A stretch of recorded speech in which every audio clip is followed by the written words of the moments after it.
Welcome to Public Domain Video Theater presented by the great detectives of Old Time Radio. From Boise, Idaho, this is your host, Adam Graham. If you have a comment, send it to me, box13@greatdetectives.net. After we played a big test a few weeks ago, received a comment from William, who wrote, "I don't believe I've seen this episode anyplace else on the internet, and believe me, I've looked. If you have any lost episodes, it would be greatly appreciated if you would post them." Well, most of the episodes that we have are the same ones that have been circulating on the internet. I didn't think I had anything new, but then William's comment made me go back and check, and I found an episode of Dragnet I probably should have played before, and it hasn't been circulating around, and so we're going to go ahead and watch it. This is Season 2, Episode 20. Original air date March the 26th of 1953, based on a radio play broadcast November 2nd, 1952. And the title is The Big Light.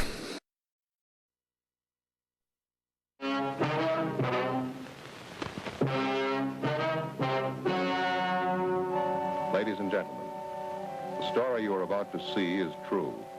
The names have been changed to protect the innocent.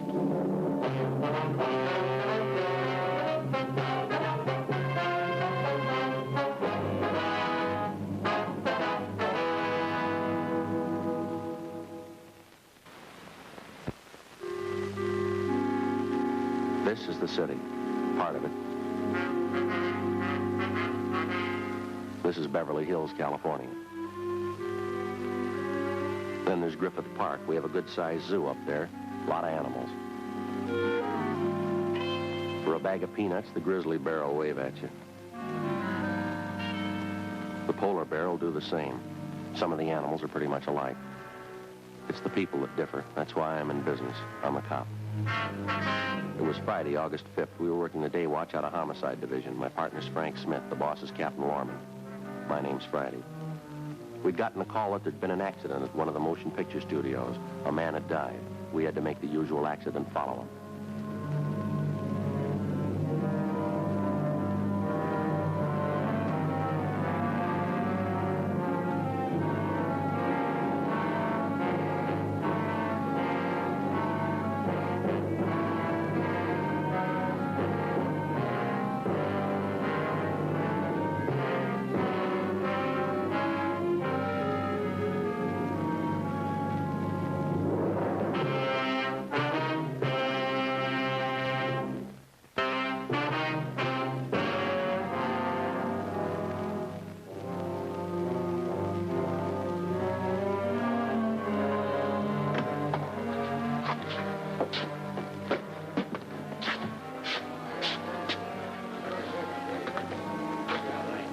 Better look for a guard, huh? Yeah, I guess we have.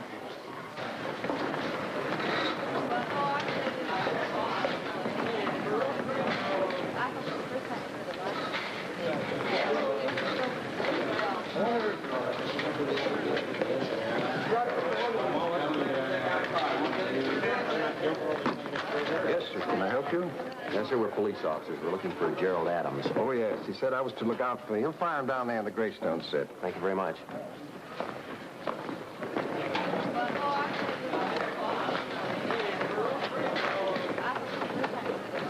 Come on, I'll get ready. All right, come on, stick them. That's it.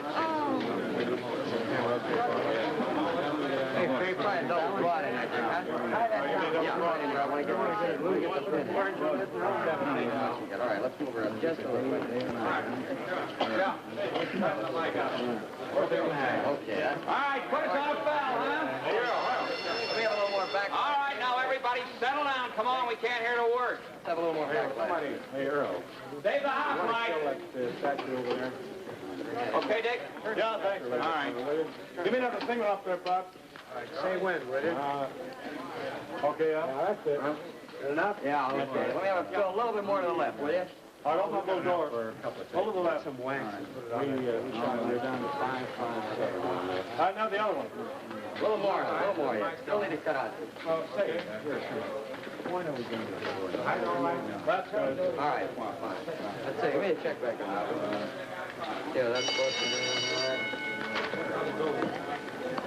All right, now come on, quiet down, everybody. What do you think that bell is for? Hey, could you tell us where we could find a Gerald Adams? That's me. Police officers, Mr. Adams. This is my partner, Frank Smith. My name's Friday. Hi, how are you? Doctor over at Georgia Street told us that a William Bradley had an accident here. Is that right? Yeah, that's right. William Bradley. Bill was our director. Suppose you'd like to see where it happened. Yes, sir, we would. The uniformed officers over here told me to rope off the area. It's right over there on the hotel set. You're in the house lights. Right this way. Excuse me. Sure.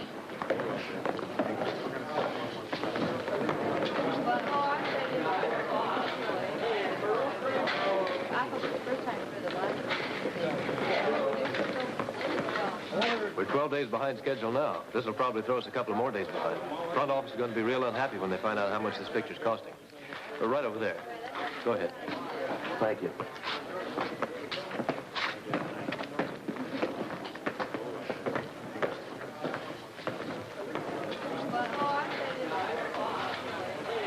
I wonder if you'd fill us in on what happened here.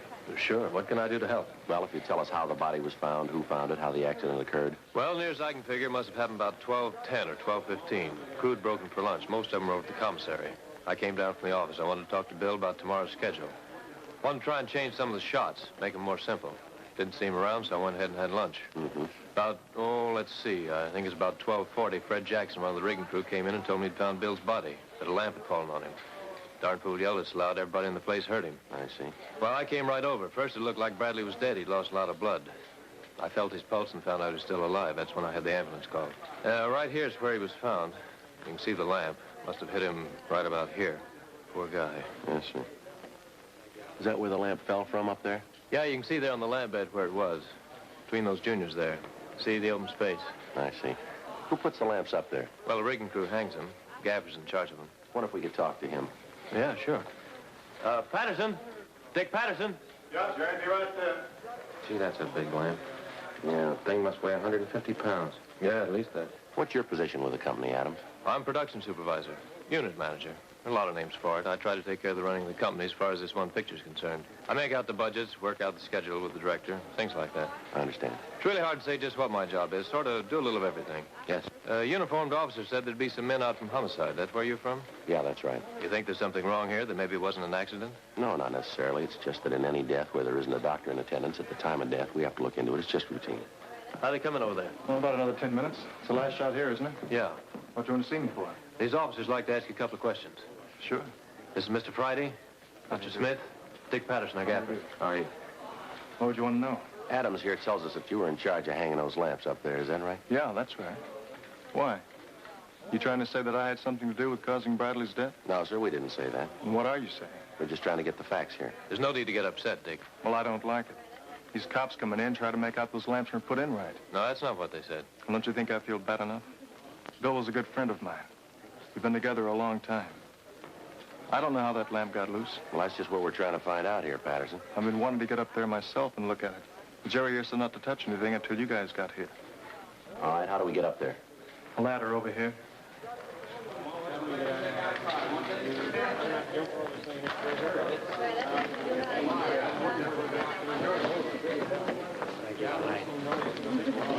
I can't understand it. I've been hanging lamps for a long time. Going on 10 years.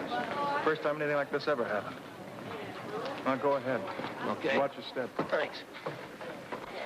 Go ahead, Patterson.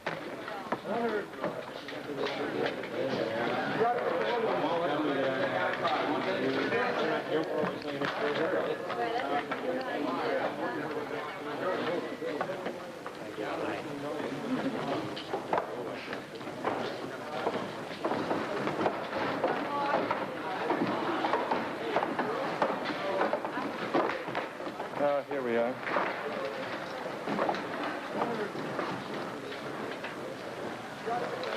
Well, this is how we hang. You can see where the arc was, right there in that hole. I appreciate it if you don't touch anything, Patterson. Oh, sure. You just drop the lamps into those holes like that, huh? Yeah, we drill a hole through the bed, 1 3/16. Well, I noticed the holes aren't straight up and down. They kind of go off at an angle there. Why is that? They're drilled at a 5-degree angle so the head won't swing when somebody walks around up here. Oh, I see. There's a pin on the bottom of the bedo, 1 1/8 in diameter.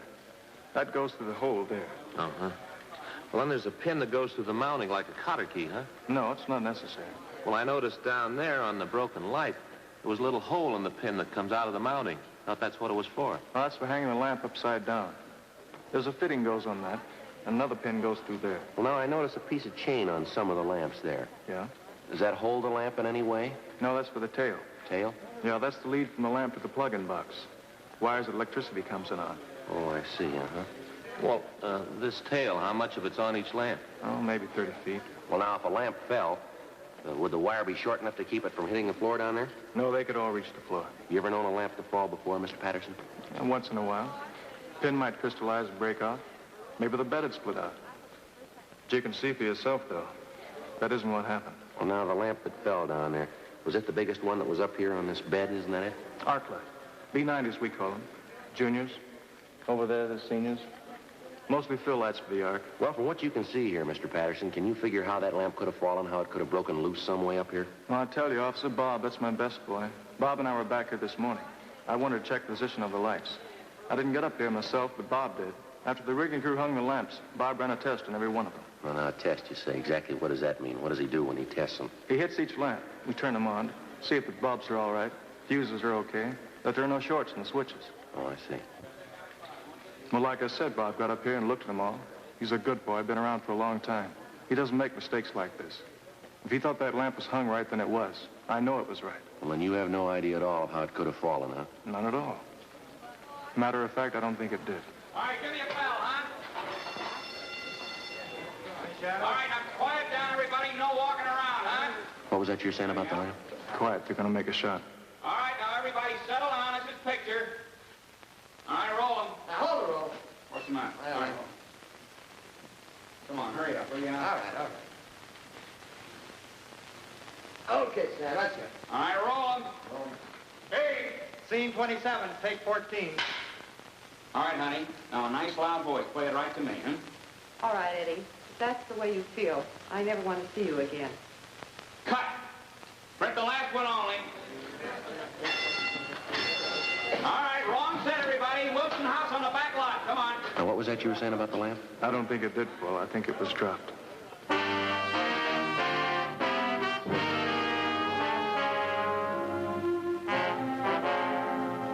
We called the crime lab. They came out and photographed the stage. 3:15 p.m., Frank and I talked to the best boy and got the same story from him. He said that he had checked the lamp himself and that as far as he was concerned, it could not have fallen. He agreed with Dick Patterson that the lamp must have been removed from its place and either dropped or thrown at William Bradley. We asked the unit manager to assign one of the studio police to guard the scene of the accident.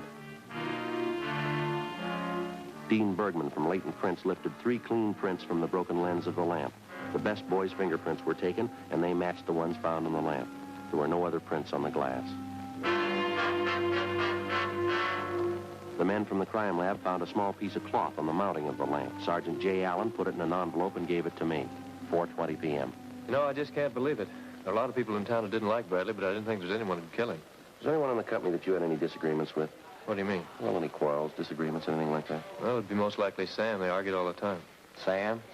Yeah, Sam Phillips. He's the first assistant director. Real talented guy. Been at it a long time. He and Bradley worked together for a long time. They were always arguing. I guess if you didn't know them, you might think they were serious, but here in the company, we all knew and understood. Understood what? Well, Sam's been in Hollywood almost since it was. Started as a prop man. Then I guess it was about 15 years ago, he got his cards as assistant. Yeah. He's going to get a picture of his own pretty soon. He'll do well, too. He's real talent. Well, how about these arguments between Bradley and Phillips? Well, Sam's a great practical joker, always trying to cook up something. Mm-hmm. Most of the time, the jokes do the job. They give everybody a laugh, and they all feel a little better. Well, the day before yesterday, Sam got the set decorator and took a cement deer. You know, the kind people used to have on their front lawns? Yeah, I know what you mean. Well, the 2 of them carted this deer out on the parking lot and put it in the back seat of Bradley's car. They planted it so the deer was looking right at Bill when he'd get in the driver's seat. The thing weighs about 200 pounds. Once they got it in, Bill couldn't get it out. He tried that night, but he just couldn't make it. Well, you said that Sam lifted this deer into the car by himself? I don't know if he did it by himself, but I know he could lift it without help. How much did you say that deer weighed? About 200 pounds. Why? Well, I was just thinking. That lamp weighs less than that.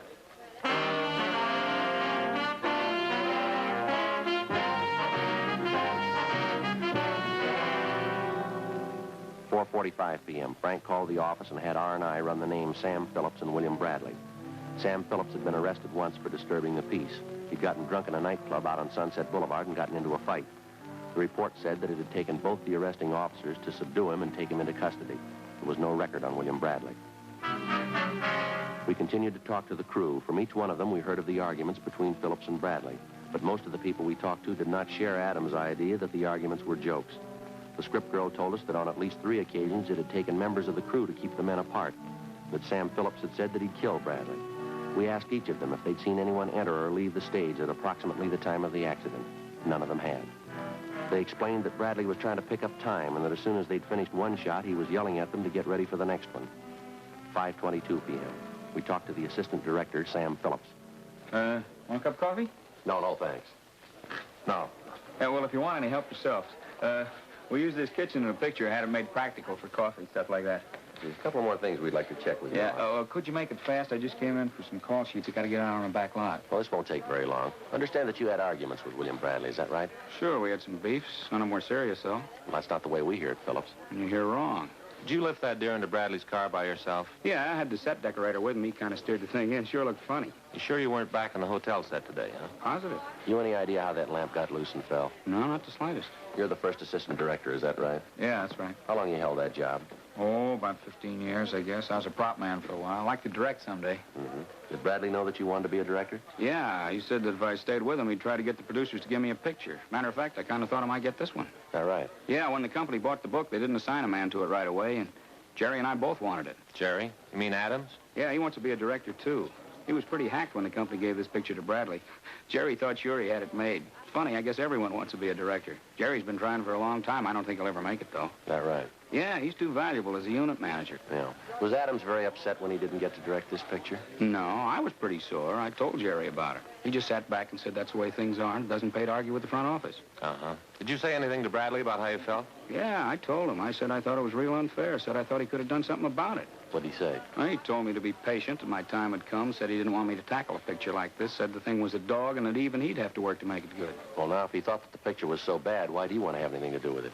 Well, that's the way Bill was. He'd take the thing just to show he could make it good. He had one of the most terrific egos I've ever seen. Didn't believe he could make a mistake or a bad picture. Well, now, you said that you weren't going to use that hotel set until next week. Is that right? Yeah, it was the finish of the picture. The place in the script where the wife comes home and finds her husband with another woman.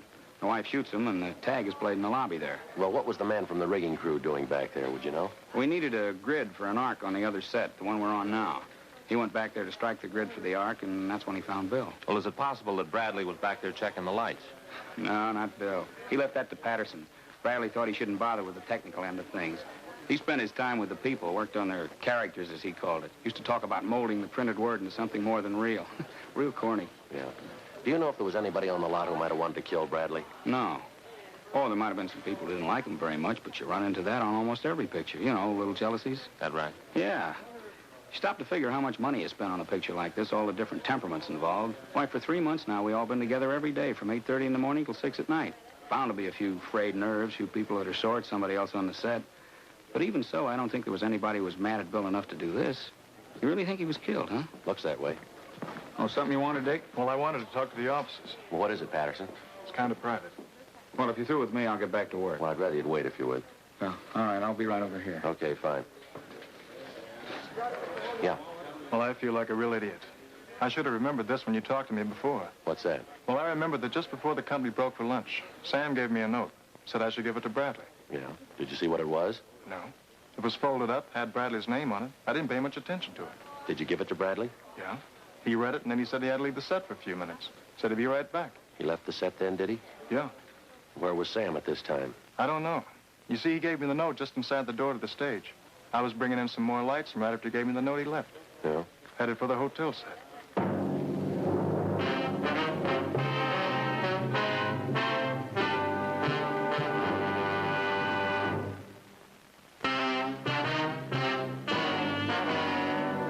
We talked to Gerald Adams and had 2 of the laborers on the stage start a search for the note. Frank called Georgia Street Receiving Hospital and asked if the note had been found on the body of William Bradley. The doctor told us that he hadn't noticed, but that the dead man's personal effects had been turned over to the coroner. We called the coroner, and he told us that nothing of that description had been found. While the laborers searched for the missing note, we continued to talk to Sam Phillips. Oh, the whole idea is crazy. I told you I wasn't near that set at all this morning. How about that note? I don't remember any note. Well, the gaffer says you gave it to him, told him to give it to Bradley. He's crazy. If I had a note for Bradley, I'd have given it to him myself. I'm with him all day. I got no reason to have someone else deliver messages for me. Then you deny giving him the note, is that right? Certainly. All right, mister, we'll let you know just how you stand. We've got a witness who says you were seen going back to that hotel set. A couple of minutes later, a man is killed on the same set. You admit you've had arguments with Bradley. Seems like you might have had a motive for killing him. I told you, I didn't go near the... Wait a minute. Yeah. I know what he's talking about. What's that? When Dick said he saw me heading for the back of the stage, he was probably right. You see, I keep this little desk back there sometimes. I keep the strip board on it, check the shots as we go. There wasn't any place near the set where Bill was killed, though. Yeah? Well, I know what you guys think. I don't know how to show you that you're wrong. Can you come up with an explanation for that note? I'm trying to tell you that I don't... Yeah, that's what he's talking about. What? I did give Dick a note. Told him to give it to Bradley. What was in it? I don't know. I didn't read it. Well, then you didn't write it. No, found it on my desk this morning. I figured that someone had put it there thinking I'd see Bill and give it to him. What time did you find it? Let's see. I guess it was about 9 or so. I guess I put it in my pocket and then forgot about it. Then just before we were breaking for lunch, I remembered it, gave it to Dick, told him to hand it to Bill. That's what the note was all about. Right after that, I went over to the commissary. You got any idea who might have left the note? No, sir, none at all. Found it here, right here. So it was addressed to him, put it in my pocket, and didn't think much about it.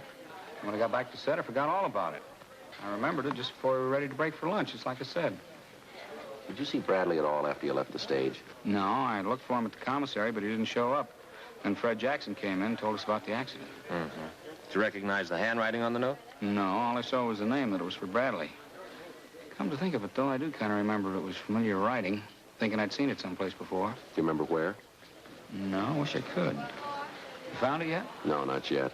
I'd like you to take a look at this, Phillips. What's that? Our crime lab crew found this caught on a piece of the lamp that killed Bradley.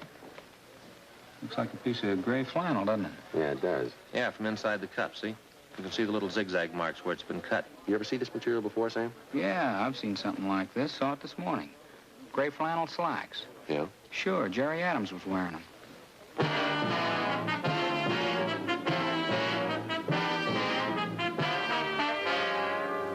6:30 p.m. We went out to the back lot and picked up Gerald Adams and took him back to stage 2. It's all right? Yeah, that's fine. Were you back here on the stage at all before the body was found? No, sir. Why, do you think I had something to do with this? No, we didn't say that. We're still trying to get the facts here. Well, I want to help all I can, but it seems to me you'd do better if you talked to Sam. The note and all. Does he still deny giving it to Bradley? No, he says he gave it to him. Well, there you are. I guess that argument was a lot more serious than we thought. I'd like to take a look at the cuffs of your trousers, if we could, Adams. Why? I'd like to take a look at them. I don't understand. Good, put your foot up there, will you? Sure.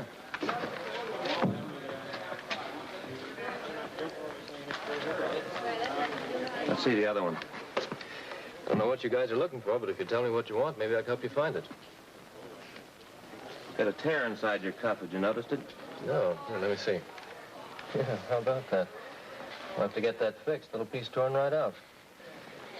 Brand new slacks, too. First day I worn them. What'd you do when you found Bradley's body? Well, when I heard about the accident, I ran back from the commissary right back to the hotel set. Was there anybody on the stage then? No, not right away.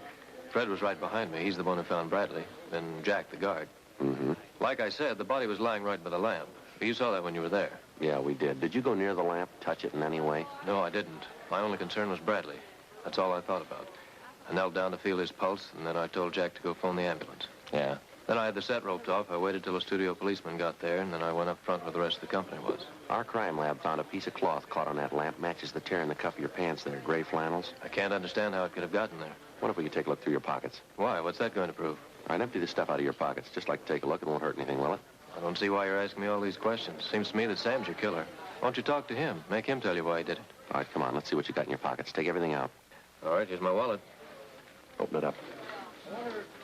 What's that you got in your hand? It's nothing, nothing at all. Let me see it. It's nothing.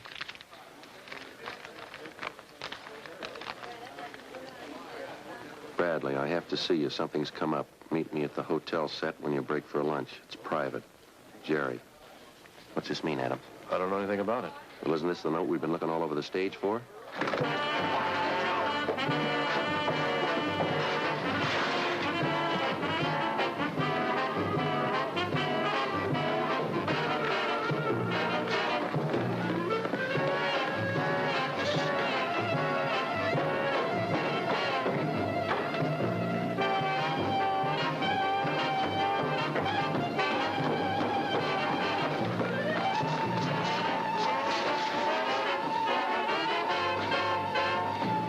right, give it up, Adams. There's no place to go up there. Stay away from me.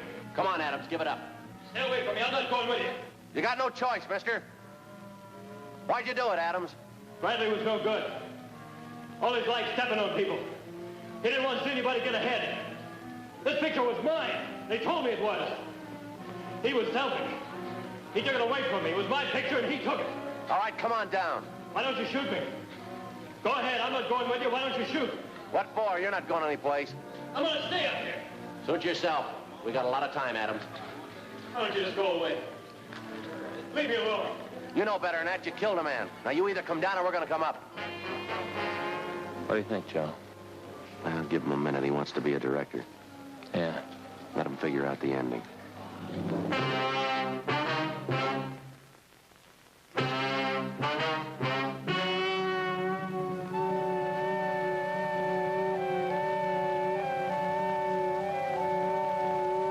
On February 17th, trial was held in Department 89, Superior Court of the State of California, in and for the County of Los Angeles. In a moment, the results of that trial. The suspect was tried and convicted of murder in the first degree.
Welcome back. This is a bit of phraseology in the opening that Dragnet doesn't typically use. This is the city, part of it. This is the city definitely sounds a lot better.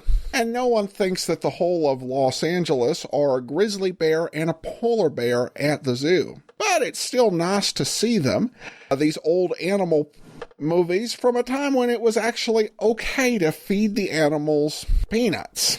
When I first listened to the radio episode, it struck me right away that this was actually a very visual story, and that would probably look better on television. And indeed, I think this is one of those Dragnet episodes that does work better on TV, because they really want to take you to the movie set and show the whole enormity of it. You can see when they arrive there on set that they show you so much detail of everything going on there. Certainly a set on a Hollywood soundstage, that's not really a hard one for them to procure or anything, but they definitely make the whole thing come to life and let you just kind of soak it in and experience it. We also have a line that comes closest to the apocryphal "just the facts, ma'am," when Friday says, "We're just trying to get the facts here." And the one other thing that I do want to talk about is the concluding scene. And this is one of those scenes that really sets Dragnet apart from other police and detective shows. In this era, in 1953, you tune into any other program, and the policeman is going to run up there after the criminal. They may even fire a bullet at the fleeing suspect. It's going to be all dramatic, and you start to get some of the dramatic music, but instead you have Friday and Smith just kind of walking around and figuring this out. Okay, where is he going? Where would we be going if we chased him? And they figured, hey, this very clever crook is running towards a dead end. We'll just wait down here, thank you very much, and hope he figures that out. It's one of those examples where Dragnet's realism is actually funny, not because what they're doing is humorous, but you watch it and you go, wait a second, why aren't all those other police shows doing that? Because in that case, they're sacrificing the realism that they might have on their programs, which was often very limited in the 1950s, for a sense of drama. Overall, I enjoyed this episode. I really wish we had a better condition print, because they clearly put a lot of thought into the visuals on this, into making it a very rich story to enjoy. And it still does come across even with the problems of the condition of what we do have. This was probably planned for television even when the radio script was written, given that the air dates were only about 4 months apart. Of course, over the 1952-53 season, they were doing 39 episodes of Dragnet on television and 40-plus more episodes of Dragnet over the radio. So they needed to find ways to economize and cut corners wherever they could without sacrificing quality. All right, well, that will do it for today. Join us back here for another episode of Video Theater. In the meantime, do send your comments to box13@greatdetectives.net. Follow us on Twitter @Radio Detectives. Become one of our friends on Facebook, facebook.com/Radio Detectives. And if you like these videos, you can become one of our patrons at patreon.com/Radio Detectives. From Boise, Idaho, this is your host, Adam Graham, signing off.